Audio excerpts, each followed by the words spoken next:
వచ్చినట్టే ఇచ్చి అంతలోనే దాచిపెట్టి గడియే వేయకు ఉడుకే ఆపకు ఎంత పుచ్చుకున్న ఇంకా ఏదో కావాలన్న వరసే వయసుకు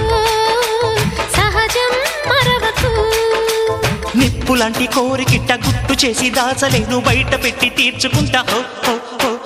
ఎప్పుడైనా తప్పదంట జంట కట్టే కాముడి యోగం పట్టుకుంది ఇప్పుడంట దాచిన కొద్దీ దోచే బుద్ధి సందిట్లోని చల్లారంగా గిచ్చం గిచ్చం గిచ్చం గిచ్చం గిచ్చంగా నాలో వెచ్చం వెచ్చం వెచ్చం వెచ్చం వెచ్చంగా చక్క చక్కాని ఒళ్ళు తగలంగా ఆశ విచ్చింది సరసంగా